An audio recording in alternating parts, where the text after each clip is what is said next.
12 नवंबर से 5 दिसंबर के बीच में इस देश में, गुजरात में, हिमाचल प्रदेश में, दिल्ली के नगर निगम में और 7 उपचुनावों में वोटिंग हुई।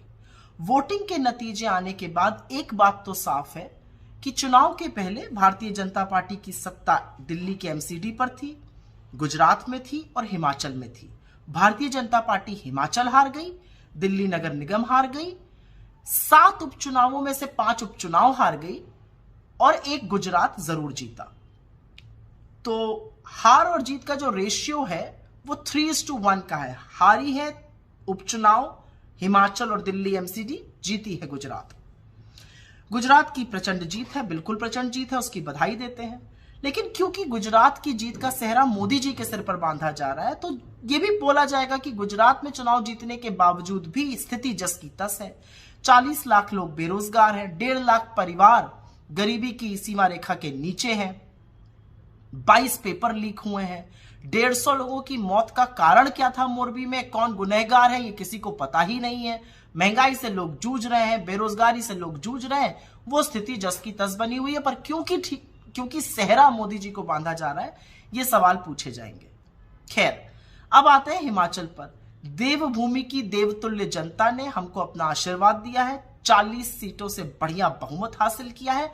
भाजपा की सिर्फ 18 सीटें ही नहीं कम हुई हैं, 6% वोट में भी गिरावट आई है।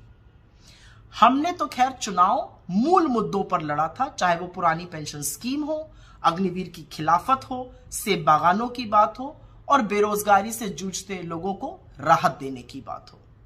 लेकिन सवाल यह जरूर बनता है कि हिमाचल का चुनाव भी मोदी जी ने अपने ही चेहरे पर वोट मांगा था, अपनी आत्मीयता बताते थे हिमाचल से, तो ठीकरा उनके सर पे क्यों नहीं फोड़ा जा रहा है? और तो और भाजपा के राष्ट्रीय अध्यक्ष श्री जेपी नड्डा जी का तो यह गृह राज्य क्षेत्र है, उन्होंने बड़ी मनमानी से इधर उधर टिकट बांटे थे। तो जीत का सेहरा गुजरात में मोदी जी पर, यहां पर ठीकरा फोड़ा जाएगा किसी छोटे नेता पर। खैर, कोई बात नहीं। अब बात करते हैं इस चुनाव में आम आदमी पार्टी की भूमिका की। आम आदमी पार्टी की गुब्बारे की हवा तो इस चुनाव ने निकाली है। अरविंद केजरीवाल जी भविष्यवाणी करने वाले ज्ञाता बन गए थे, अखबार पे, पेपर पे लिख कर देते थे कितनी सीटें आएंगी। 90 का दावा किया था गुजरात में, 5 पर आ गए। और तो और बात करते थे हिमाचल में सरकार बनाने की, 0 वोट शेयर और 0 सीटें आई हैं। तो कोई पूछे अरविंद केजरीवाल जी से, आपने पहाड़ से पलायन क्यों किया और आप क्या सोच के गुजरात लड़ने गए थे? आप हर उस जगह क्यों जाते हैं जहां पर आप सेंध उन वोटों को मारते हैं जिसके कारण भाजपा की जीत सुनिश्चित हो जाए? खैर, ये उनका अपना मसला है और उनको अंततोगत्वा इस देश को बताना पड़ेगा कि उनकी विचारधारा क्या है। वो क्यों बलात्कारियों की रिहाई पर चुप हो जाते हैं, वो क्यों ड्रग्स पे चुप रहते हैं, वो क्यों दंगों पर चुप रहते हैं, वो क्यों बुलडोजर चलने पर चुप रहते हैं, लोग पूछना चाहते हैं। और दिल्ली की जनता ने आपको एक बहुत बड़ा सबक सिखाया। ऐसे वैसे नहीं जिताया दिल्ली की जनता ने, दिल्ली की जनता ने आपको इसलिए जिताया है क्योंकि आप एक क्षेत्रीय दल है, आप अपनी जिम्मेदारी का निर्वाह अच्छी तरह से दिल्ली में कर पाइए, इसलिए दिल्ली की जनता ने जिताया है, क्योंकि आपकी आदत है दोषारोपण करने की और इधर उधर की बातें करने की। खैर, जो उपचुनाव हुए उसमें से 2 को छोड़कर 5 उपचुनाव भारतीय जनता पार्टी हार गई। राजस्थान में, छत्तीसगढ़ में, उड़ीसा में, उत्तर प्रदेश में। इन चुनावी हार का मतलब क्या है कि जो मूल मुद्दे हैं, जो बेरोजगारी का मुद्दा है, जो महंगाई का मुद्दा है, जो गरीबी का मुद्दा है, जो कम आय का मुद्दा है, जो नफरती माहौल फैलाने का मुद्दा है, उससे यह देश उकता चुका है और निजात पाना चाहता है। और इसी को लेकर हम भारत जोड़ो यात्रा चला रहे हैं। तो मुझे तो उपचुनावों के परिणाम में बहुत शुभ संकेत नजर आता है।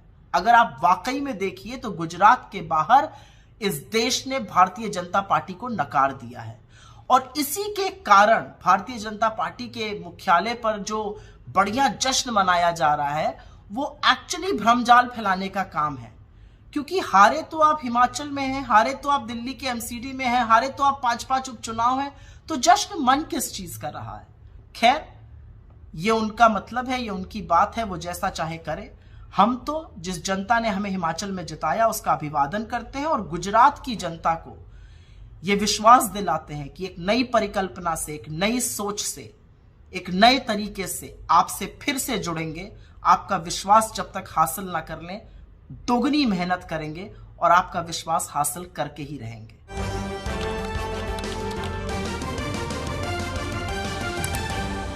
आपकी आवाज